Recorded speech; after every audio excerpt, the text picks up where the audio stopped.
السلام عليكم ورحمة الله صاحبيال markan ku soo dhawaada muuqaal cusub muuqaalkani maanta waxa ku arkaynaa hab cusub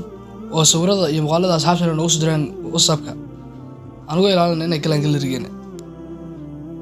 ama taleefankeena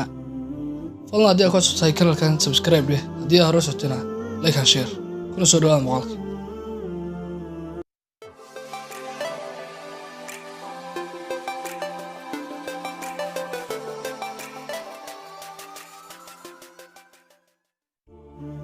صاحبيال marka arsid sawirada iyo muuqaalada asxaabta ku soo direen inaad iska xidid ama aad inay galeriga galaan laba hab ayaa isticmaali kartaa ama laba wada ayaa mari kartaa midda koowaad waa inaad qofka aragtid markaas sawirkiisa oo ku soo diray sawirada ku soo diray muuqaalada ku soo diray galeriga aad dirtiin u jeedid inaad asaga dushistid waad profile section kadibna aad taabtid meesha ay ku qoran tahay media visibility markaas aad tirahdid halkan waxaa kuu soo qorbisan show newly downloaded media from this chat in your phone's gallery marka waxaa rabtaa in wax kastoo cusub oo kuu soo dhigo numberkan ama qofkan ama groupkanba sawiraanta soo dhigay muuqaalada soo dhigay inay galaan galeriga waliba si automatic ah bay rabtaa sida caadiga automatic markii aad WhatsApp kala soo dhigtid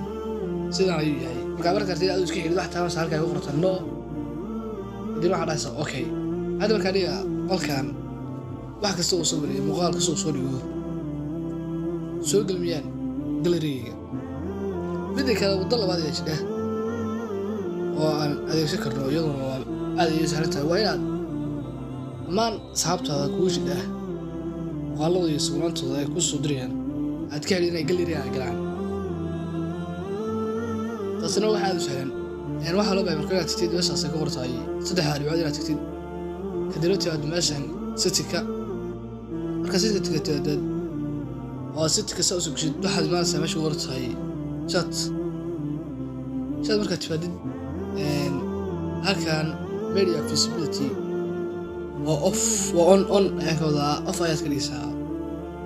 marka hore marka ay on ku tahay way badanaa waa on ku dhan ayay tahay marka on marka saan ka tahay inaad off kartid waa wax aad u isiya muuqaalkeena maanta intaas ayuu noo yahay gabagabadii muuqaalkeena soo gaarnay ilaa haddii aad ku cusubtahay kanalka subscribe leh haddii aad hore la socotayna like and share iyo commentiga hoos nagu soo qor wasalaamu calaykum waraxmatullahi